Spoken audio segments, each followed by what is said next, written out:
Chapitre 29. Monsieur Collins exultait.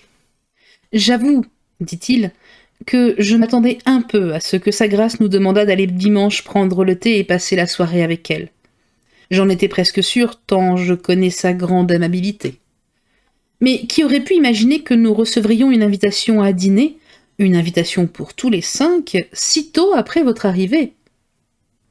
C'est une chose qui me surprend moins, répliqua Sir William, ma situation m'ayant permis de me familiariser avec les usages de la haute société. À la cour, les exemples d'une telle courtoisie ne sont pas rares.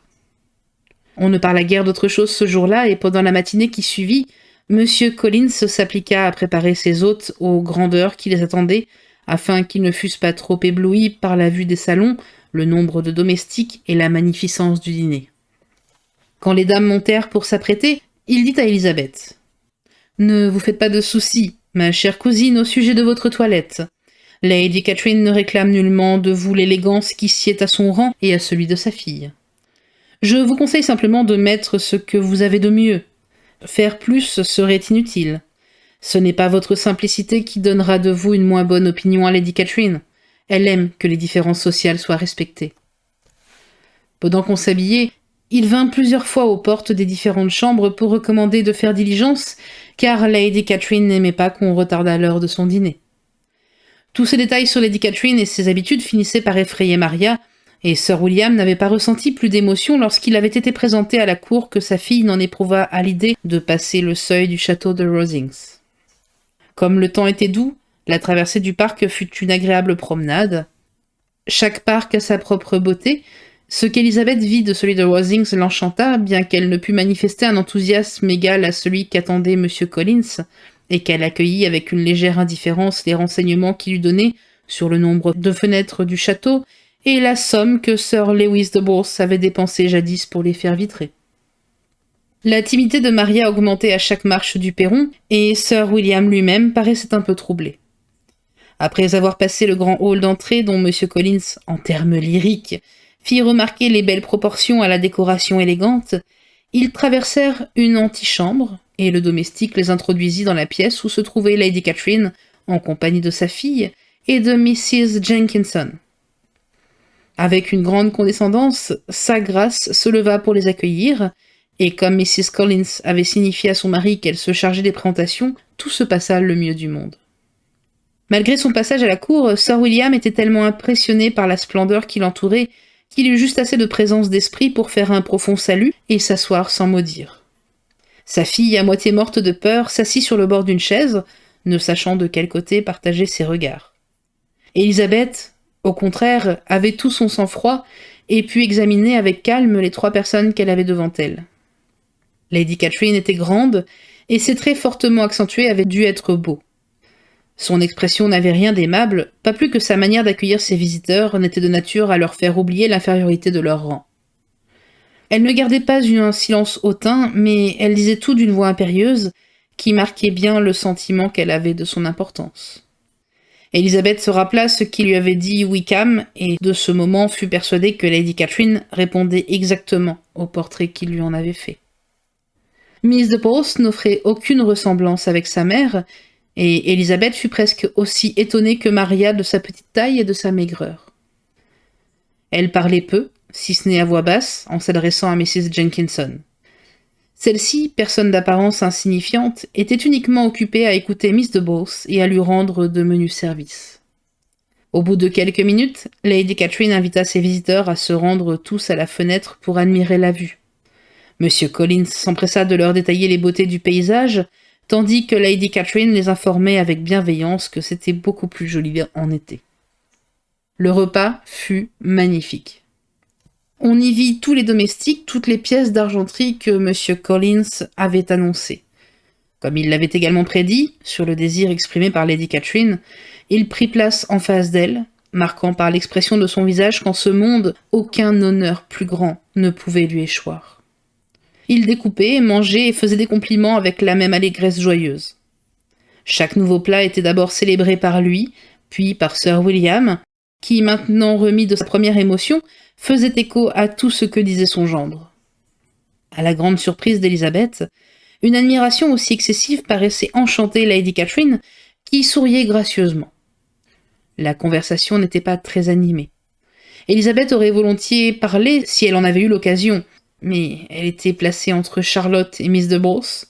La première était absorbée par l'attention qu'elle prêtait à Lady Catherine, et la seconde n'ouvrait pas la bouche.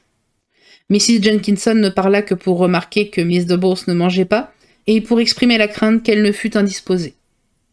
Maria n'aurait jamais osé dire un mot, et les deux messieurs ne faisaient que manger et s'extasier. De retour au salon, les dames n'eurent qu'à écouter Lady Catherine qui parla sans interruption jusqu'au moment où le café fut servi, donnant son avis sur toute chose d'un ton qui montrait qu'elle ignorait la contradiction. Elle interrogea familièrement Charlotte sur son intérieur et lui donna 1000 conseils pour la conduite de son ménage et de sa basse-cour. Élisabeth vit qu'aucun sujet n'était au-dessus de cette grande dame, pourvu qu'elle y trouvât une occasion de diriger et de régenter ses semblables. Entre-temps, elle posa toutes sortes de questions aux deux jeunes filles, et plus particulièrement à Élisabeth, sur le compte de laquelle se trouvait moins renseignée, et qui, observa-t-elle à M. Collins, paraissait une petite jeune fille gentille et bien élevée.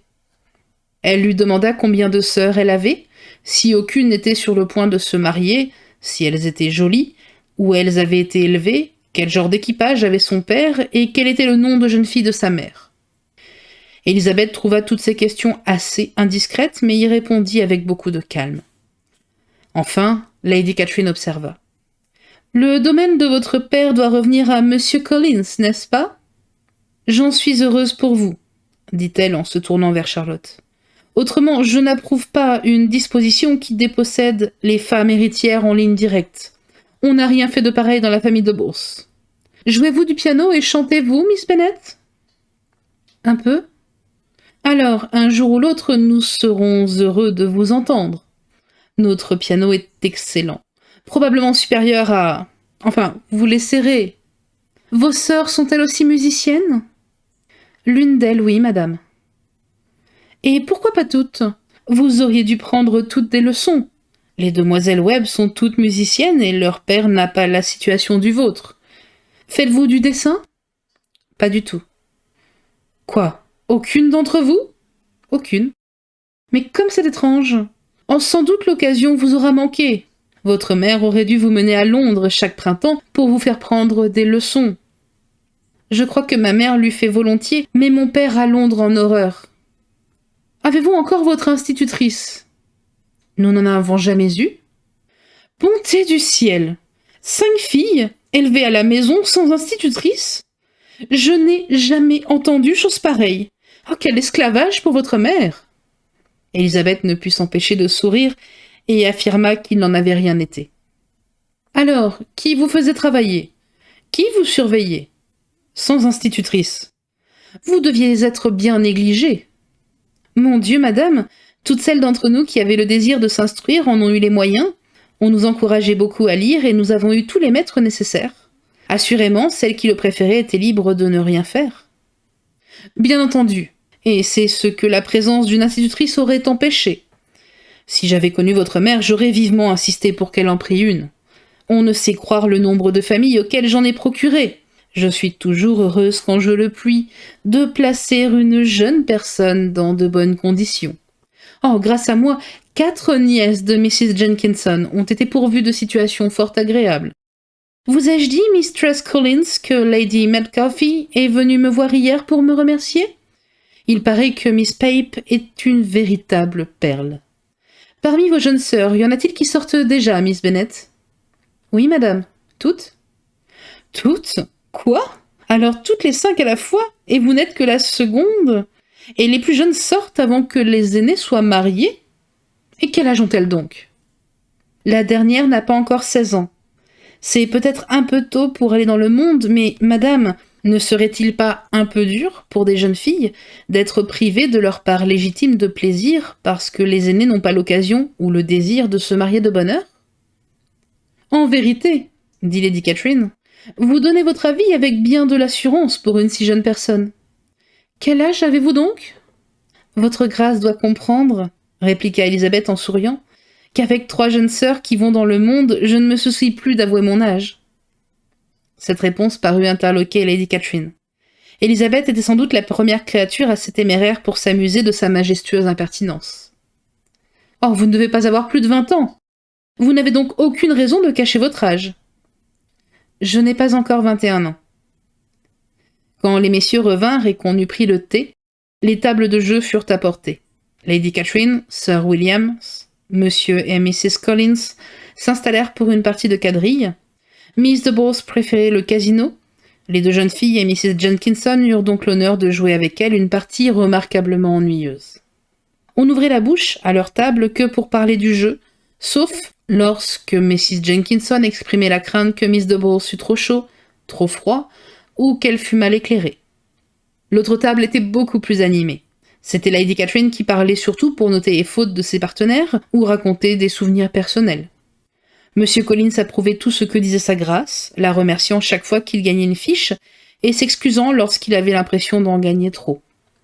Sir William parlait peu.